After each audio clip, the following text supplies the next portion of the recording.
Good morning student. कल की class में हमने भुजांग विधि से भाग देना सीखा था और उससे संबंधित कुछ क्वेश्चंस मैंने आपको सॉल्व करने के लिए दिए थे। आई होप आपने कर लिए होंगे।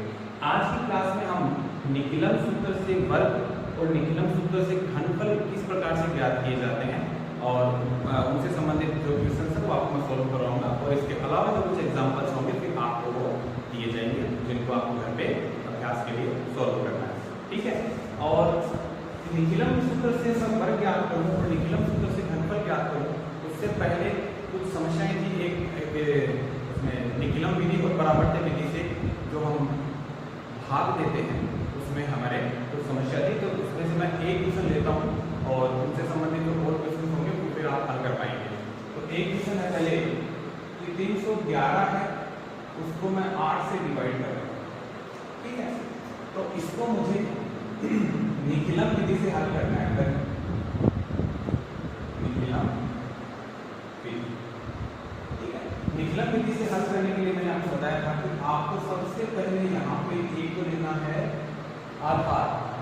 आधार के बाद में एक यहाँ पे आता है भाजक, फिर आता है विचलन।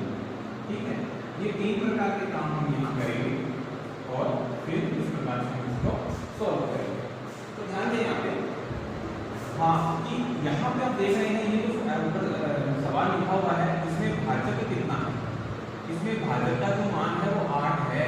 तो 8 है वो आधार 10 के ज्यादा नजदीक है, तो आधार जो होगा वो होगा इसका 10 और भाजक है वो होगा इसका 8। और निकिलन विधि के अंदर जो विचलन ज्ञात किया जाता है उसका सूत्र होता है आधार माइनस भाजक। तो 10 में से मैं 8 को माइनस करूंगा तो यहाँ पे आएगा मेरे पास 2। विचलन में हमेशा उतने ही अंक होने चाहिए जितने आधार में 0 है। आधार में एक ही 0 है तो विचलन में अंक भी 1 है। इसके बाद में यहाँ हम लिखते हैं कुछ अंकों को। कौन से वाले? भाज्य वालों को। भाज्य है 311, तो आधार में कितने 0 है? 1 0 है। तो लास्ट का जो इकाई, इसमें इकाई का अंक जो है वो तो लिखा जाएगा तीसरे खंड में, यानी कि ये पहला खंड है, ये दूसरा खंड है और ये तीसरा खंड है। तो इकाई का अंक 1 ये तो लिखा जाएगा तीसरे खंड में, बाकी जो शेष अंक है वो यहाँ लिखे जाएंगे। ये इस प्रकार से हमने लिखना कल ही सीख लिया था। अब इसके बाद में देखो, पहली स्टेप हमेशा कंप्लीट मानी जाती है, तो यहाँ पर ये हो गया 3। ठीक है। अब 3 को 2 से इंटू करेंगे तो ये हो जाएगा 6, यहाँ पे ये हो गया 6 और 1 7। अब देखें यहाँ पे 7 को 2 से इंटू करेंगे, 7 को 2 से इंटू करेंगे तो ये हो जाएगा 14। अब 14 हो गया तो ये 1 तो 1 के नीचे आ गया और 4 आगे आ गया। अब इसको हम जोड़ के लिखते हैं। देखो कि 14 अपन इस प्रकार से लिख देते हैं। अब 14 और 1 कितने हो गए? 15 हो गए। तो आप देखते हैं यहाँ पे ये आपके पास आ गया भागफल और ये जो है ये आपके पास आया है यहाँ पे शेष। ध्यान देना है यहाँ पे, थोड़ा सा ध्यान देने की जरूरत क्या है वो ये है, इस सवाल के अंदर आप ये सोचेंगे कि आपके आंसर आ गए लेकिन आपके आंसर अभी आए नहीं है। वो कैसे? कि आप यहाँ पे देख पा रहे हैं कि शेषफल का मान कितना आया है? 15 आया है, जबकि यहाँ पे भाजक क्या है? 8 है। भाजक क्या है? 8 है। इसका मतलब शेषफल का जो मान है वो भाजक से है ज्यादा। जब शेषफल का मान भाजक से ज्यादा होता है उस स्थिति में हम एक नॉर्मल भाग देने की क्रिया करते हैं। नॉर्मल भाग देने की क्रिया जैसे मैं यहाँ साइड में करूँ, 15 में मुझे 8 का भाग देना है, तो 8 का भाग दूंगा तो 8 एकम 8, ये माइनस करूंगा नीचे आएगा 7। तो अब ये देखो ये 1 है, ये क्या आया? भागफल। और ये भाग कितनी बार गया? एक बार गया, 8 एकम 8, तो यहाँ कितने आए? 8। तो अब देखो क्या करना है, यहाँ क्या करना है, ध्यान दें। आप देखते हैं कि यहाँ पे जो 37 है ये है आपका भागफल। ठीक है। अब यहाँ भागफल क्या आया? 1। इस भागफल को तो यहाँ हम जोड़ देंगे। इसके बाद में यहाँ 15 के नीचे क्या है? -8, वो हम यहाँ कर देंगे -8। फिर 1 लाइन और बनाएंगे ऐसे। अब ये 37 और 1 कितने हो गए? 38 और 15 में से 8 गए 7। अब देखो शेषफल क्या आया?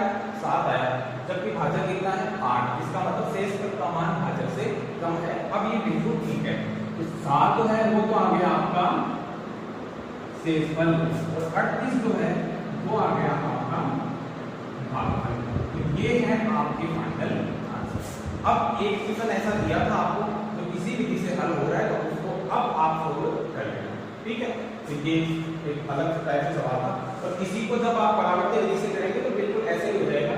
परावर्ती विधि से करेंगे तो विचलन आएगा माइनस के 2, फिर परिवर्तित अंक इसका लेंगे वो हो जाएगा 2 का माइनस 2 का क्या हो जाएगा +2, और फिर आगे वाला मेथड इसी तरीके से काम करेगा।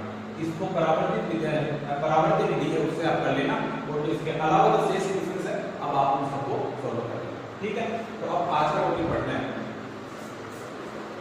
ध्यान दें यहाँ पे।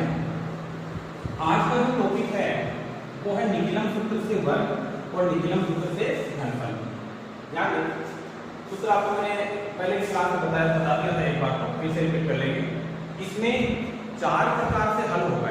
इसमें देखो ये जो इसमें सवाल आ रहे हैं, इसमें एक सवाल इसमें हल होता है जब इसमें विचलन आधार से हो, और दूसरा हल होता है जब विचलन उपादान से हो। तो ये दोनों सूत्र यहाँ अप्लाई होंगे वर्ग में भी, और दोनों सूत्र अप्लाई होंगे घनफल में भी। तो कुल मिला के 4 सूत्र आपको याद करने हैं। चारों सूत्र से मैंने 4 ही प्रकार के सवाल लिए। ठीक है, तो इनको हल करते हैं, ध्यान देना। आज का हमारा टॉपिक है निखिलम सूत्र से वर्ग। अब निखिलम सूत्र से वर्ग का पहले फॉर्मूला सुनो। पहला फॉर्मूला कब, जब विचलन जो है वो किससे हो, आधार से। विचलन किससे हो, आधार से। उस स्थिति में सूत्र होता है संख्या प्लस विचलन ऑब्लिक विचलन का, ठीक, ये फॉर्मूला। दूसरा इसमें फॉर्मूला लगता है जब विचलन किससे हो, उपादान से। ठीक है, अब देखते हैं उस स्थिति में सूत्र क्या होगा, संख्या प्लस विचलन। ये संख्या प्लस विचलन जो है इसको बाहर गुणा करते हैं हम उपाधार अंक से, और ऑब्लिक में क्या आएगा, वही विचलन का स्क्वायर। ठीक है, तो निखिलम सूत्र से जब किसी संख्या का स्क्वायर ज्ञात किया जाता है तो हम ये देखते हैं कि विचलन किससे आ रहा है। अगर विचलन आधार से आता है तो ये फॉर्मूला काम देगा, और विचलन उपाधार से आता है तो नीचे वाला फॉर्मूला। अब अपन जो है वो सवाल नंबर 1 को हल करते हैं। इसमें आप देखते हैं कि हमें 15 का ज्ञात करना है वर्ग, 15 का ज्ञात करना है स्क्वायर। तो 15 का स्क्वायर करना है तो इसमें आप सबसे पहले ये देखें कि 15 जो है उसका आधार क्या है, आधार में लेता हूं उसका 10, तो उसका विचलन कितना आएगा, विचलन होता है संख्या माइनस आधार, तो इसका विचलन आ जाएगा आपके पास 10 के 5। अब विचलन आधार से आया है और जब हमें इसका स्क्वायर ज्ञात करना है तो सूत्र क्या लगेगा, सूत्र यहाँ पे लगेगा निखिलम विधि। पहले देख लेते हैं यहाँ पे निखिलम विधि से। ठीक है, अब सूत्र लगाओ। सूत्र क्या है, सूत्र है संख्या प्लस विचलन ऑब्लिक विचलन का स्क्वायर। अब चेक करें संख्या क्या है 15 प्लस विचलन कितना है 5 ऑब्लिक विचलन का स्क्वायर 5 का स्क्वायर। 15 और 5 कितने हो गए 20, 5 का स्क्वायर कितना हो गया 25। अब देखो ऑब्लिक के बाद में कितने अंक हैं, 2 अंक हैं, 25 है, जबकि आधार में 0 कितना है 1 ही है, इसलिए हमें यहाँ पे 1 ही अंक रखना है और 2 को पीछे जोड़ देना है। 2 को पीछे जोड़ेंगे तो ये 20 प्लस 2 हो जाएगा, 20 प्लस 2 ऑब्लिक 5, ये हो जाएगा आपका 22 ऑब्लिक 5 का ऑब्लिक हटा दो, हो गया 225। इसका मतलब 15 का जो स्क्वायर है 15 का जो वर्ग है इसका मान आता है 225। ठीक है, इस प्रकार से आपको सवालों को हल करना है। अब अपन जाते हैं नेक्स्ट क्वेश्चन जो कि है आपका 34 का स्क्वायर। ध्यान दें 34 का स्क्वायर। अब इसको कैसे हल करना है, यहाँ आप देखें 34 जो है जब इसको देखा जाएगा कि कौन सी संख्या के नजदीक है, तो 100 से तो ये काफी पीछे है, 10 के जरूर नजदीक है, लेकिन जब 10 से इसका विचलन देखा जाएगा तो 34 माइनस 10 बराबर 24 आता है। तो विचलन का जो मान है वो आधार से भी बहुत अधिक आ गया। इस स्थिति में हम इसका विचलन लेते हैं उपाधार से। अब उपाधार से लेंगे तो हमें इसको 30 के नजदीक भी ले सकते हैं और 40 के नजदीक लेके इसको हल किया जा सकता है। 30 के लिए लेंगे तो इसका विचलन +4 आएगा और 40 के लिए लेंगे तो इसका विचलन -6 आएगा। ठीक है, तो इसका आधार तो है क्या 10 और उपाधार में 30 लेता हूँ, इसमें उपाधार क्या हो गया 30, जिसको मैं लिख सकता हूँ 3 × 10। अब इसका उपाधार अंक लिखना है आपको। तो उपाधार अंक क्या होगा, ये होगा 3। फिर हमें लिखना है इसका विचलन। तो विचलन कितना होगा, 34 माइनस 30। विचलन देखेंगे अब उपाधार से, तो 34 माइनस 30 कितने हो जाएंगे, प्लस के 4। अब निकलन विधि से जब इसको हल करेंगे तो ध्यान दें, निकलन विधि से, अब निकलन विधि से हम क्या कर रहे हैं, इसका वर्ग, और वर्ग कर रहे हैं तो इसमें विचलन किससे आया है, उपाधार से आया है। उपाधार से आया है, उस स्थिति में ये फॉर्मूला लगेगा यहाँ पे। तो सबसे पहले इस फॉर्मूले को लिखें, उपाधार अंक, फिर कोष्ठक में लिखेंगे संख्या प्लस विचलन और विचलन का स्क्वायर। अब देखो उपाधार अंक कितना है, 3, संख्या कितनी है 34, प्लस विचलन कितना है 4, और विचलन का वर्ग यानी 4 का स्क्वायर। अब ये हो गया 3, 34 और 4 हो गए 38, और फिर 4 का वर्ग हो गया 16। 38 को 3 से गुणा करो, 3 3 9 8 24, हो गया 116। चेक करें, यहाँ फिर से 2 अंक आ रहे हैं कि आधार में 0 कितना है, 1 ही है। तो इस 1 को हम पीछे जोड़ देंगे, तो 114 में 1 जोड़ो 115 ओब्लिक 6। अब इस ओब्लिक को हटा दो, 1156, ये आ जाएंगे आपके राइट आंसर। तो 34 का जो स्क्वायर है उसका मान होता है 1156। तो ये हमने किया है निकलन सूत्र से। तो इस प्रकार से निकलन सूत्र से आप किसी भी संख्या का स्क्वायर ज्ञात कर सकते हैं, और दोनों फॉर्मूले आपके पास हैं, विचलन आधार से हो तब भी और विचलन उपाधार से हो तब भी। ठीक है, अब अपन चलते हैं इसके नेक्स्ट मेथड, जिसका नाम है निकलन सूत्र से घनफल। ध्यान रखिए, इन सूत्रों को आपको याद करना है, मेन इसमें सूत्र ही है। सूत्र आपको याद रहेंगे तो इनसे संबंधित सवालों का बहुत जल्दी हल करना है। अब हम करते हैं निकलन विधि से घनफल। इसमें भी 2 चीजें हैं। पहला इसमें यह है कि विचलन जो है वो किससे आता है, आधार से। विचलन जब आधार से आता है तो घनफल ज्ञात करने का सूत्र क्या है, ध्यान से सुनें। घनफल ज्ञात करने का सूत्र है संख्या प्लस 2 गुना विचलन ओब्लिक 3 गुना विचलन का स्क्वायर ओब्लिक विचलन का क्यूब। ठीक है, अब इसको आप शॉर्ट में याद करेंगे कि गुरुजी ये तो बड़ा हो गया तो आपको बताया हुआ था कि संख्या को इंग्लिश में कहते हैं नंबर को लिखते हैं अपन n, और विचलन को कहते हैं डेविएशन, जिसको कहते हैं अपन d। ठीक है, तो अब इसको इस रूप में व्यवस्थित करो तो ये हो जाएगा n plus 2d oblique 3d square oblique d cube. अब ये फॉर्मूला तो आपको याद करना है, इससे छोटा तो ये हो भी नहीं सकता। ठीक है ना, फॉर्मूला क्या हो जाएगा, n plus 2d oblique 3d square oblique d cube. ये हिंदी में बोलेंगे तो संख्या प्लस 2 गुना विचलन ओब्लिक 3 गुना विचलन का स्क्वायर ओब्लिक विचलन का क्यूब। ठीक है, इस तरीके से आपको ये फॉर्मूला याद करना है। अब इस फॉर्मूले से रिलेटेड मैं पहले कोई एग्जांपल सॉल्व कर लेता हूं। तो यहां लिखा हुआ है 14 का घनफल। 14 का आपको घनफल करना है। 14 है तो आधार 10 के नजदीक है, वैसा ही काम करना है। आपको आधार क्या है, 10 है, तो इसका विचलन जो हम लेंगे तो वो आ जाएगा प्लस के 4, क्योंकि 14 में से 10 घटाए प्लस 4। अब देखो ये फॉर्मूला लगाओ, संख्या प्लस 2 गुना विचलन 2 गुना 4 ओब्लिक 3 गुना विचलन का स्क्वायर यानी 3 गुना 4 का स्क्वायर, फिर विचलन का क्यूब यानी कि 4 का क्यूब। यहाँ आपको पहले फॉर्मूला लिखना है जो कि ऊपर लिखा हुआ है, ऊपर लिखा हुआ था इसलिए मैंने डायरेक्ट सॉल्व कर दिया। ये फॉर्मूला आपको यहाँ लिखना है, फिर इसको हल करें। यहाँ प्लस है, यहाँ गुणा है, पहले गुणा होता है आपको पता है।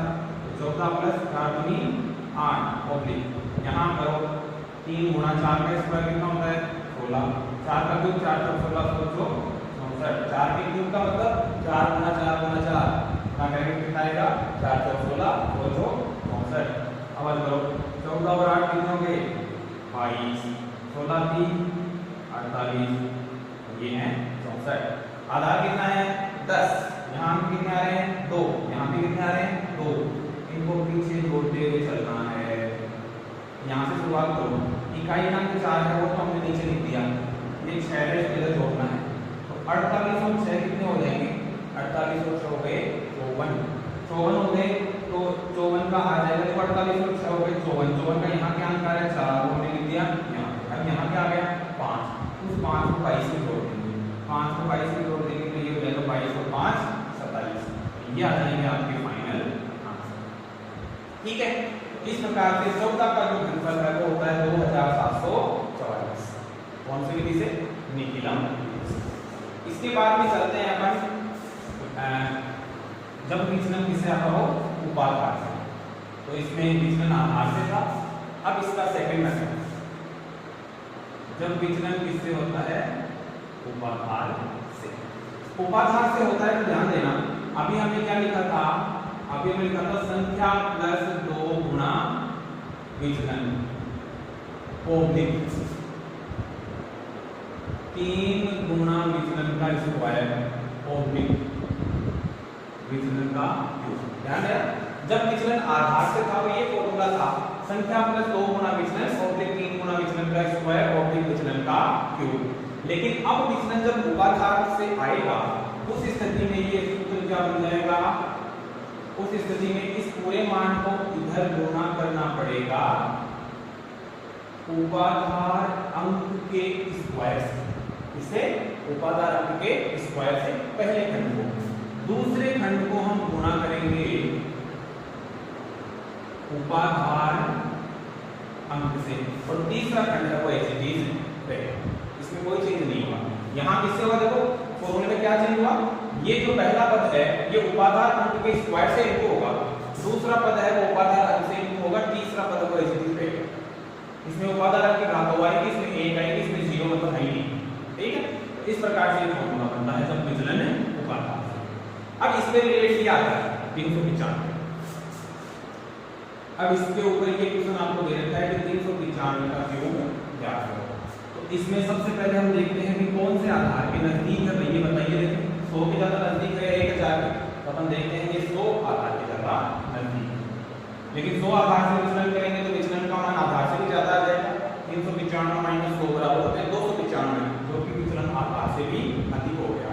इसलिए इसमें क्या लेना पड़ेगा? हमें उपाधार लेना पड़ेगा।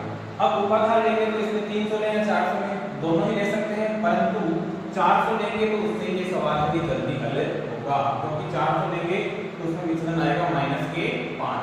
तो -5 का स्क्वायर करना, क्यूब करना ये ज्यादा आसान होता है बजाय 95 का स्क्वायर करना 95 के क्यूब करने से। ठीक है, तो हम इसमें उपाधार है वो क्या ले लेंगे?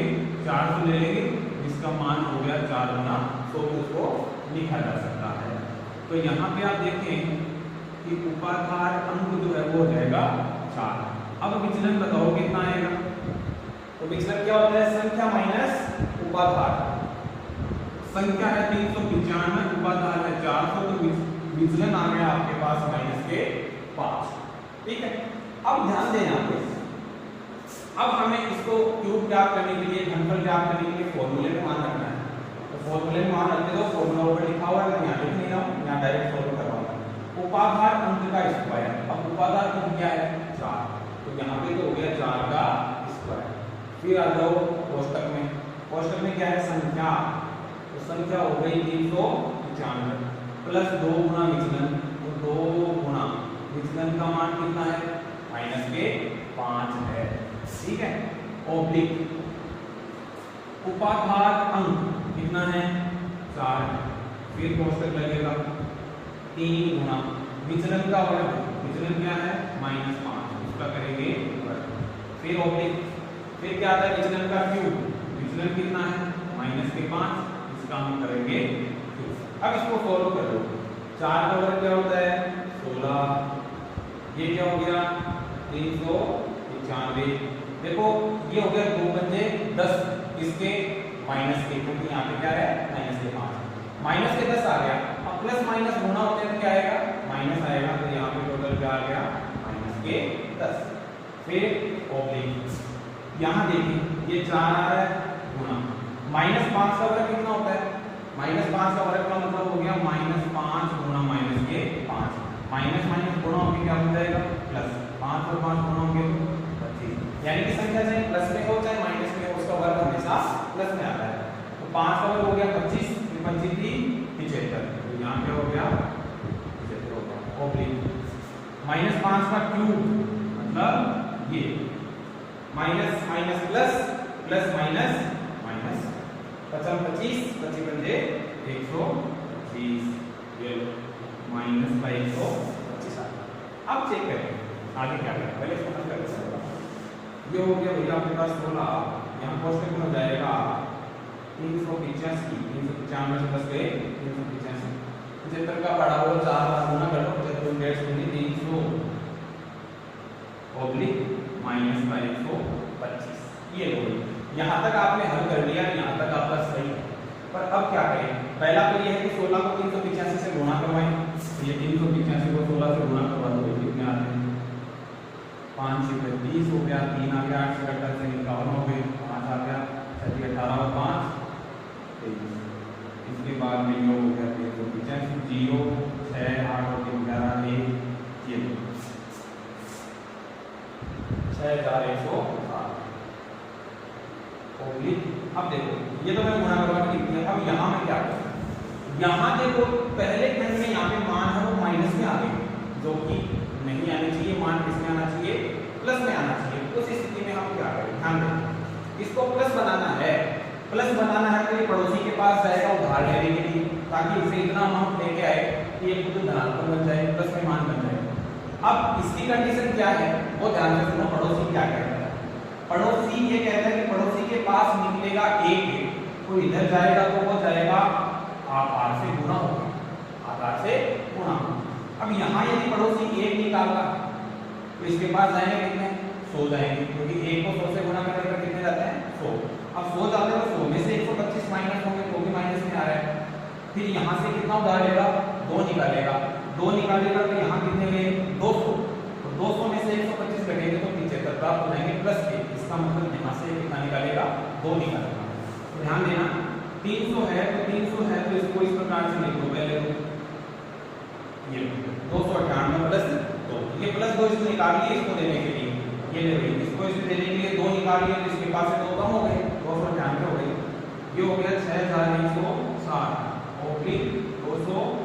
अब ये इधर गया तो क्या बन के गया 200, क्योंकि इधर से निकला 2 है, गुणा होकर किससे जाएगा आधार से, तो ये हो गया 200 माइनस 125। अब चेक करें 6160 ऑब्लिक 298 ऑब्लिक, सब प्लस में है, बिल्कुल सही है। अब चेक करें क्या करना है, यहाँ ऑब्लिक के बाद में उतने ही अंक नीचे जितने आधार में जीरो है, आधार में कितने जीरो हैं 2 जीरो है, यहाँ पे 2 अंक है, बिल्कुल ठीक है। यहाँ 3 अंक है तो यहाँ पे 2 ही अंक रखेंगे, इस तीसरे अंक को इधर ही जोड़ देंगे, तो लिख के चलो कितने आते हैं, ये आ गया 75, ये आ गया 98, 2 को इधर जोड़ो तो ये 6160 में क्या बन जाएगा 6162, तो ये आ जाएंगे आपके आंसर। इसका मतलब 395 का जो घनफल है वो होता है 6162 98 75, ये आपके आ जाएंगे आंसर। तो आज जो हमने सवाल हल किए हैं वो निकिलम सूत्र से वर्ग और निकिलम सूत्र से घनफल ज्ञात करना सीखा है, और इसमें 4 प्रकार के उदाहरणों के द्वारा मैंने माइनस वाला भी ले लिया है, मैंने इसमें आधार से विचलन उपाधार से विचलन सब प्रकार के सवाल सॉल्व करवा दिए हैं। तो इनसे रिलेटेड आपको जो भी क्वेश्चन होंगे वो आपको सारे आज दिए जाएंगे जिनको आपको फॉलो करना है। तो अगर किसी सवाल का कोई समस्या आती है तो आप मुझे मेरे व्हाट्सएप नंबर पे सेंड करेंगे ताकि उस सवाल का समाधान किया जा सके। ठीक है, तो आज की क्लास में बस इतना ही।